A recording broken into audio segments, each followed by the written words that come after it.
السلام علیکم ورحمۃ اللہ وبرکاتہ۔ بسم اللہ الرحمن الرحیم، والصلاة والسلام علی رسولہ الکریم وعلی آلہ وصحبہ اجمعین، اما بعد۔ اللہ تعالیٰ نے انبیاء کو بھیجا کہ وہ زندگی گزارنے کا طریقہ بتاتے تھے۔ میں نے 2-3 دن پہلے بتایا تھا کہ ہر مخلوق اپنی زندگی کا طریقہ انڈے سے نکلتے ہی اسے معلوم ہوتا ہے، ماں کے پیٹ سے نکلتے ہی اسے معلوم ہوتا ہے، لیکن انسان جاہل پیدا ہوتا ہے، اسے سیکھنا پڑتا ہے۔ تو انسانوں کو سکھانا اتنا عظیم کام ہے، اس کے لیے اللہ نے 1,24,000 انبیاء کو بھیجا۔ انبیاء انسانیت کے معراج ہوتے تھے، تو وہ ایک نمونہ آئیڈیل ہوتے تھے، اس کو فالو کیا جاتا تھا۔ جیسے اللہ تعالیٰ نے فرمایا قل ان کنتم تحبون اللہ فاتبعونی، اگر تم یہ دعویٰ کرتے ہو کہ ہمیں اللہ سے محبت ہے اور اس کے رسول سے محبت ہے، تو تم کیا کرو؟ پھر میرا اتباع کرو۔ حظ النال بالنال، جو کچھ جس طرز پر میں نے زندگی گزاری ہے تم بھی اس پہ زندگی گزارو، تو یحببکم اللہ، تو پھر اس کا صلہ کیا ملے گا؟ اللہ تم سے پیار کرے گا۔ پھر اللہ جن سے پیار کرتا ہے پھر اللہ تعالیٰ ان کو دنیا میں بھی عزت دیتا ہے، اللہ تعالیٰ ان کو آخرت میں بھی عزت دیتا ہے۔ تو اللہ کے نبی کی زندگی کی تعلیمات ایک لمبا چوڑا نظام ہے، لیکن اگر اس کو خلاصہ کروں تو چند حدیثیں ہیں۔ آپ نے ارشاد فرمایا اربع اذا كانت فیک ما ضرک ما فاتک من الدنیا۔ آپ نے فرمایا کہ میری امت 4 باتیں مجھ سے لے لو فرائض کے بعد۔ دیکھو میرے بھائی بہنوں، نماز کی معافی نہیں ہے، اس کو ہر حال میں پڑھنا ہوتا۔ ایک ایمان 24 گھنٹے فرض ہے، نماز 5 وقت فرض ہے، روزہ سال میں 1 مہینہ فرض ہے، زکوٰۃ سال میں 1 منٹ 1 ٹائم کے لیے فرض ہے، سال گزرنے کے بعد آئندہ سال آنے تک اس کو کلیئر کرو۔ حج زندگی میں 1 دفعہ فرض ہے، جب کبھی اللہ توفیق دے اس کو ادا کرو۔ تو ان فرائض کے بعد پھر ان فرائض میں صرف نماز ایسی ہے جس میں کوئی عذر قبول نہیں سوائے بے ہوشی اور موت کی۔ اس کے علاوہ ہر حال میں نماز کا پڑھنا اللہ تعالیٰ نے ہمارے ذمے کر دیا ہے۔ روزہ بیمار ہے تو نہ رکھے، بعد میں رکھ لے، سفر میں ہے بعد میں رکھ لے، زکوٰۃ دینے کا وقت آیا تو پیسے کوئی نہیں ہے تو ٹھیک ہے اب نہ دے، بعد میں دے دے۔ اور حج میں بھی ایسا ہے کہ بیمار ہے تو نہ کرے، راستے میں فتنہ ہے تو نہ کرے، یعنی جنگ ہے یا بدامنی ہے تو مت کرے، لیکن اس کو مؤخر کر سکتا ہے، کسی بھی سال حج کر لے۔ ان الصلاۃ کانت علی المؤمنین کتابا موقوتا، نماز وہ چیز ہے جو اللہ تعالیٰ نے تمام دنیا کے مسلمانوں پر فرض کی ہے، اس میں کوئی گنجائش نہیں ہے۔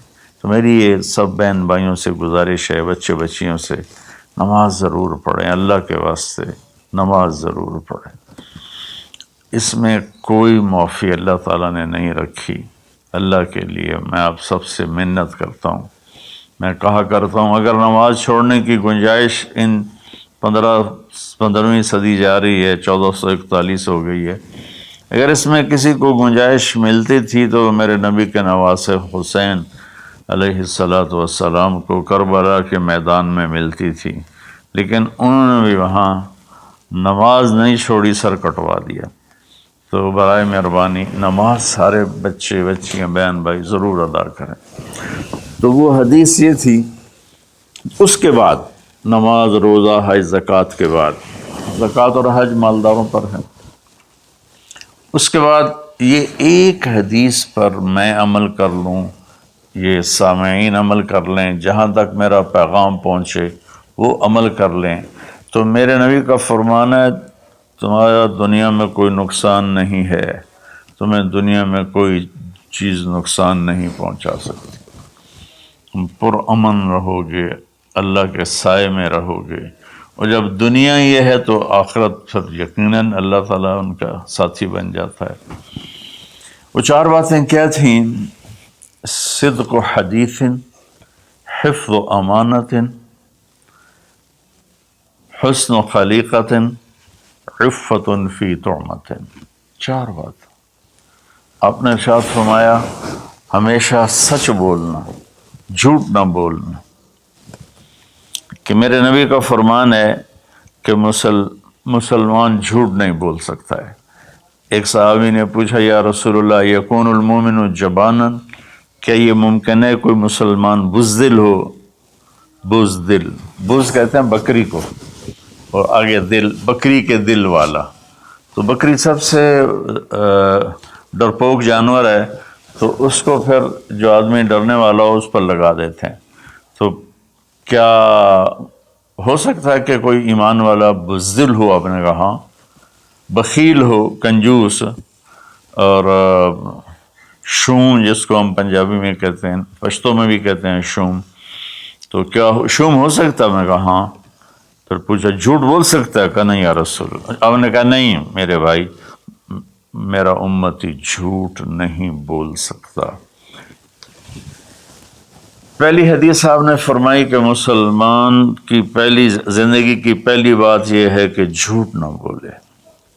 الصدق ینجی والکذب یہلک، سچ نجات دیتا ہے، جھوٹ ہلاک کرتا ہے۔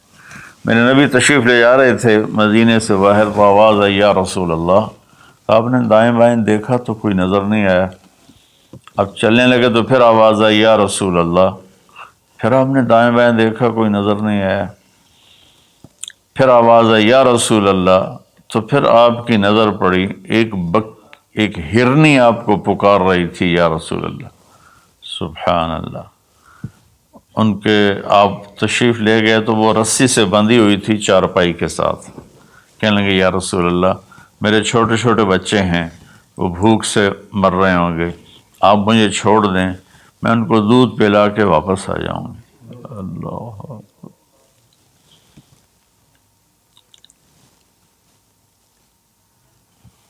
ایک جانور اطاعت کے لیے اتنا بڑا جذبہ دکھا رہا ہے کہ میں آ جاؤں گی، اور اسے پتہ ہے کہ میں آؤں گی تو پھر میرے ساتھ کیا ہوگا، میں پھر کبھی دوبارہ واپس نہیں جا سکوں گی، مجھے ذبح کیا جائے گا، مجھے پکایا جائے گا، کھایا جائے گا۔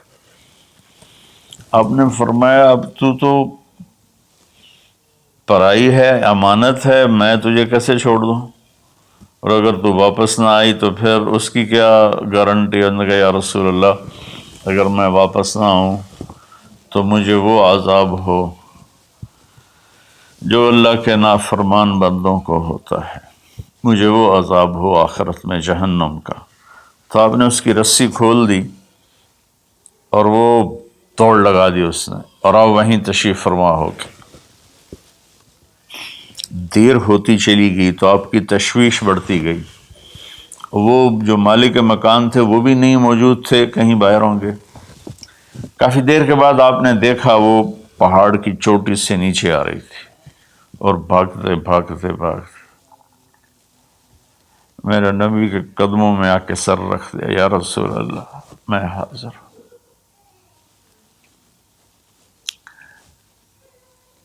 ایک جانور اپنی جان دینے کے لیے تیار ہے نبی کی وجہ سے، ہم اپنے نبی کی ایک سنت پر تیار نہیں ہیں، اپنے نفس کی وجہ سے، اپنی ایگو کی وجہ سے، ماحول معاشرے کی وجہ سے۔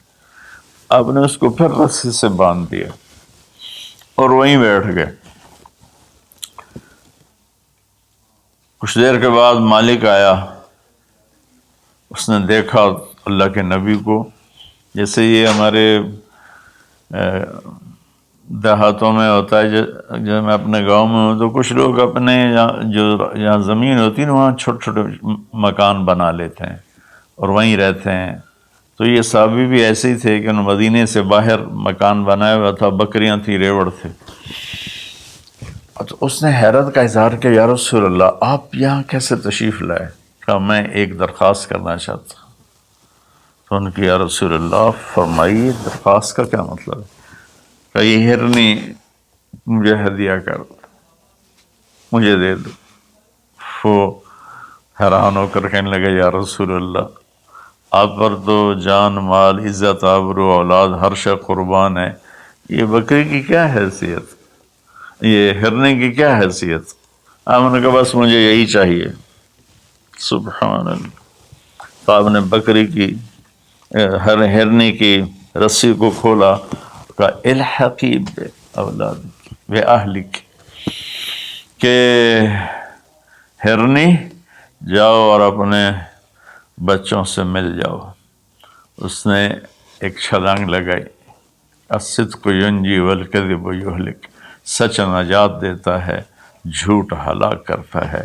اس نے یوں آپ کے سامنے رکوع کیا اور سجدے میں جیسے جاتے ہیں سر زمین تک اس نے رکھا، پھر یوں اٹھایا اور آگے کو چل پڑی۔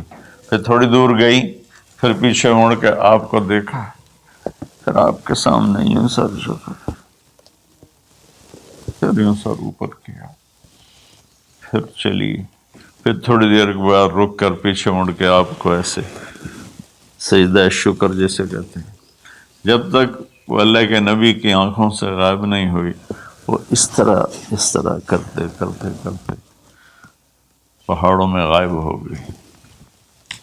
ایک ہرنی اگر اتنا ایمان رکھتی ہے نہ جاتی واپس تو کون ڈھونڈتا اسے؟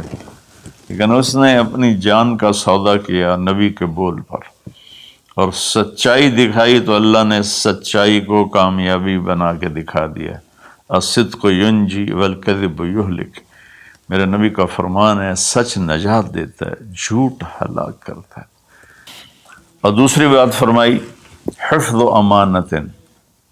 تو بھائیو بہنوں بچوں بچیوں، آج کے بعد نیت کرو جھوٹ نہیں بولنا ہے، جھوٹ نہیں بولنا ہے، کہ مسلمان کی شان کے خلاف ہے کہ وہ جھوٹ بولے۔ اتنی ہماری یہ عادت ہو جائے کہ ہماری بات کو سن کر اگلا فوراً مان جائے کہ یہ تو کبھی جھوٹ بولتا ہی نہیں، پھر آپ دیکھو اللہ آپ کی عزت کیسے کرائے گا۔ دوسرا فرمایا حفظ و امانت۔ دیکھو میری امت زندگی میں امانت دار، امانت کی حفاظت کرنا، کیا مطلب؟ کسی کو دھوکہ نہ دینا، کسی کے ساتھ فراڈ نہ کرنا، کسی کے ساتھ دو نمبری نہ کرنا، ہائے ہائے، نہ کسی انسان کے ساتھ بطور انسان غیر مسلم، اور نہ کسی مسلمان کے ساتھ، کہ کسی مسلم غیر مسلم کو دھوکہ نہ دینا۔ ایک صحابی ہیں جریر بن عبداللہ رضی اللہ تعالیٰ عنہ، انہوں نے اپنے نوکر سے کہا منڈی سے گھوڑا خرید کے لاؤ اور میرے پاس لے آنا، میں پیسے ادا کر لوں گا۔ تو وہ منڈی گیا اور 300 میں گھوڑا کی رقم طے کر کے لے کر آیا اور کہا حضرت 300 میں خریدا ہے، آپ پیمنٹ کر رہے ہیں۔ جریر بن عبداللہ یمن کے شاہی خاندان سے تھے، انہوں نے وہ نسلوں کو پہچانتے تھے گھوڑے کی، انہوں نے ایسے دیکھا تو گھوڑا قیمتی تھا، مالک مکان کو، مالک گھوڑے کو بھی پتہ نہیں تھا، لیکن کسی کو دھوکہ نہیں دینا، یہ میرے نبی کا فرمان ان کے اندر گونج رہا تھا۔ کہنے لگے میرے بھائی میں آپ کے گھوڑے کے 300 کر دوں؟ وہ بڑا حیران ہوا، بھی کبھی خریدنے والا بھی قیمت بڑھاتا ہے۔ وہ تو کہتا ہے جی 2-4 روپے اور گھٹ کرو، وہ کہتا ہے جی ساڑھی اتنی خرید ہی کوئی نہیں، یہ روزانہ کا جھوٹ ہے۔ تو انہوں نے کہا جی کر دو، پھر کہا 400 کر دوں، کہا جی کر دو، کہا 500 کر دوں، 600 کر دوں۔ وہ بیچارہ پریشان ہو گیا کہ لگتا ہے میرا مذاق ہو رہا ہے۔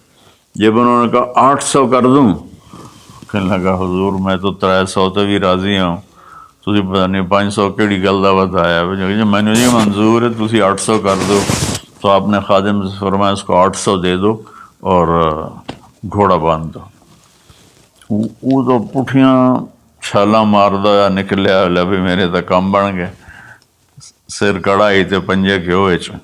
تو جب وہ باہر نکلا تو ان کے خادم نے عرض کیا حضرت میں جب 300 طے کر کے آیا تھا اور اس نے خوشی سے قبول کیا تھا، تو 500 جناب نے کس خوشی میں بڑھائے ہیں؟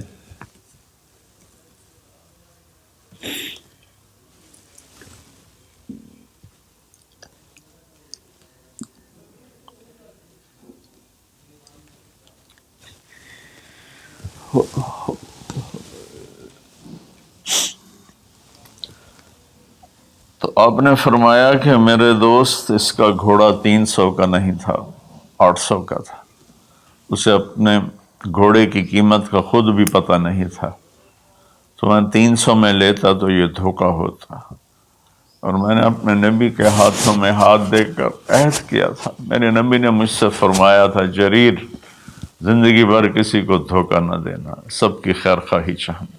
دوسری صفت میرے نبی نے فرمایا حفظ و امانت، کسی کو دھوکہ نہ دینا۔ کتنے لوگ لٹ گئے دھوکے بازوں کے ہاتھوں، گھر بک گئے، بچیوں کے زیور بک گئے، جعلی کاغذات بنا کر مکانوں پہ قبضہ ہے، زمینوں پہ قبضہ ہے، اور عدالتوں میں سٹے لے کر۔ دوسری صفت میرے نبی نے فرمایا حفظ و امانت ہے۔ آپ نے فرمایا یتب المومن علی الخصال کلہا الا الکذب والخیانہ، کہ میرا امتی ہر گناہ کر سکتا ہے، 2 کبھی نہیں کرے گا، ایک دھوکہ کبھی نہیں دے گا، ایک جھوٹ کبھی نہیں بولے گا۔ تو آج رمضان کے مبارک مہینے میں 2 باتیں طے کر رہے ہیں، جھوٹ نہیں بولنا ہے، فراڈ نہیں کرنا ہے، دھوکہ نہیں دینا ہے، دیانتداری سے کام کرنا ہے، چاہے تاجر ہے، بزنس مین ہے، ریڑھی والا ہے، ٹانگے والا ہے، جہاز والا ہے، نیچل سے لے کر اوپر کی سطح تک ہر جگہ دھوکہ دینے کے موقع ہوتے ہیں، یہ کام نہیں کرنا، دیانتداری سے کام کرنا ہے۔ تیسرا فرمایا حسن خلیقت، اپنے اخلاق اچھے کرنا، اپنے بول کو میٹھا کرنا۔ میرے نبی نے فرمایا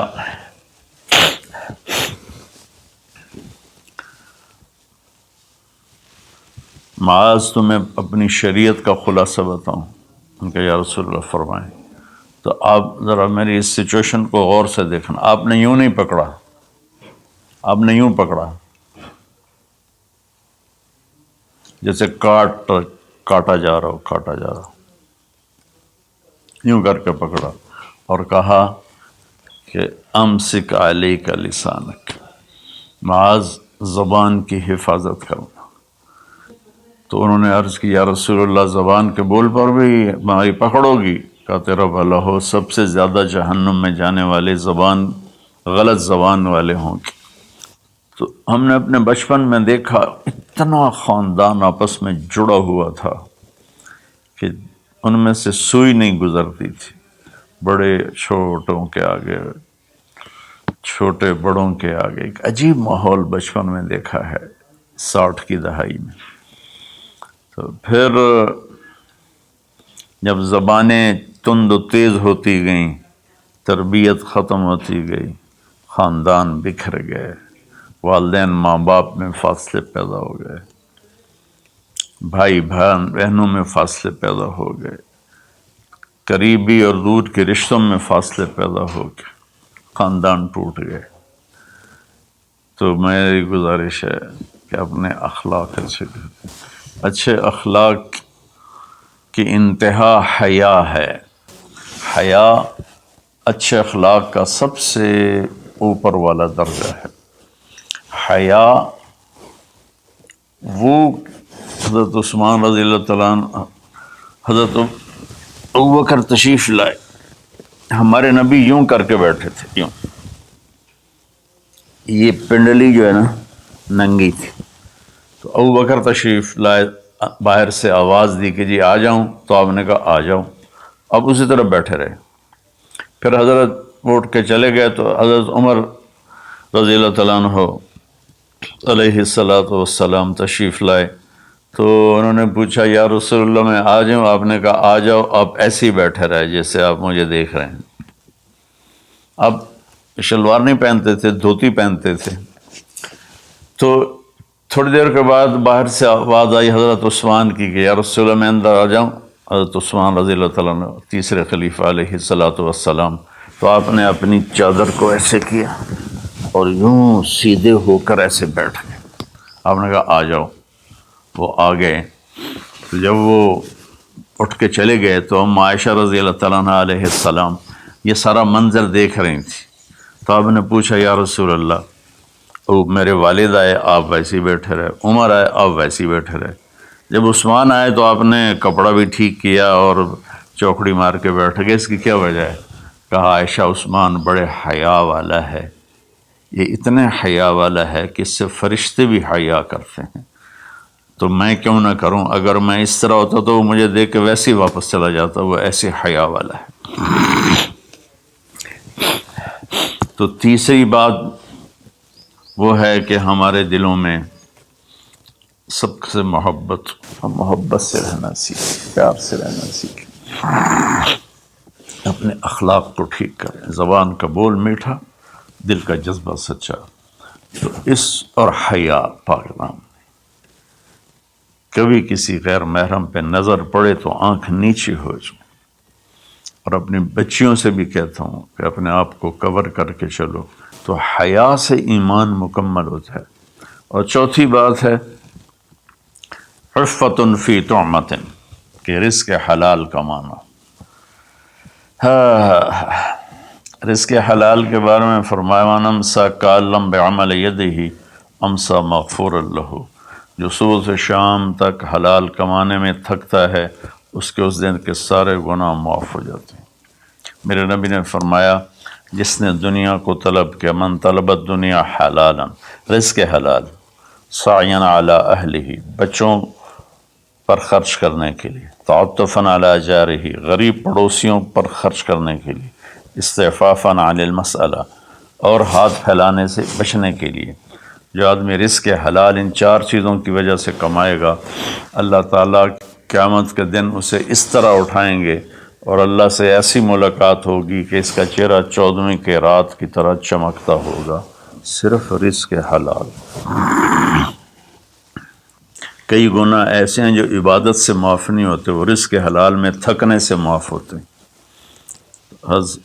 سعد بن معاذ بیٹھے ہوئے تھے ایسے کر کے آپ کی محفل میں، تو آپ کی نظر پڑی ان کے ہاتھوں پر، ہتھیلی پر، تو اس میں نشان تھے، مزدور کسی چلاتے ہیں تو نشان پڑ جاتے ہیں۔ تو آپ نے کہا سعد یہ کیا ہے؟ کہ یا رسول اللہ مزدوری کرتا ہوں بچوں کے لیے اپنے باغ میں، تو وہ میرے ہاتھ سخت ہو گئے۔ تو آپ متوجہ تو ہوں گے انشاءاللہ۔ آپ نے ان کا ہاتھ پکڑا یہاں سے اور یہ دیکھیں ایسے بوسہ لیا،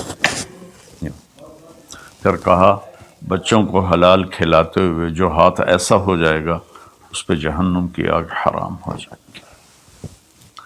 میرے نبی نے کہا سچا تاجر نبیوں کے ساتھ اٹھایا جائے، کیونکہ تجارت میں سچ بولنا روزانہ ذبح ہونا ہے، تاجر کے جھوٹ سچ کا امتحان ہے۔ باقی اپنی زندگی میں بھی بھائیو رزق حرام سے بچو، رزق حلال کماؤ۔ حلال تھوڑا بھی برکت والا ہے اور حرام زیادہ بھی تباہ کر دیتا ہے۔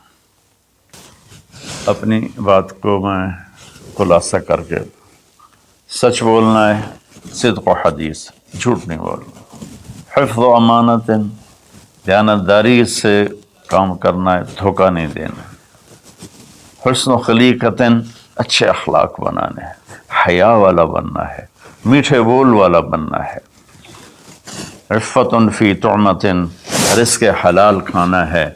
اس کے بعد آنکھیں بند، پھر موت ایسا ہے اللہ کے رب ہونے کی قسم، یہ مرد یا عورت، اس کے لیے موت سب سے بہترین تحفہ ہوگا، بہترین تحفہ ہوگا کہ جب یہ اللہ کی بارگاہ میں جائے، اللہ اسے ہنس کے ملے گا، خوش ہو کے ملے گا، اور یہ اللہ کو خوش ہو کے ملے گا۔ اللہ مجھے آپ کو عمل کی توفیق بخشے۔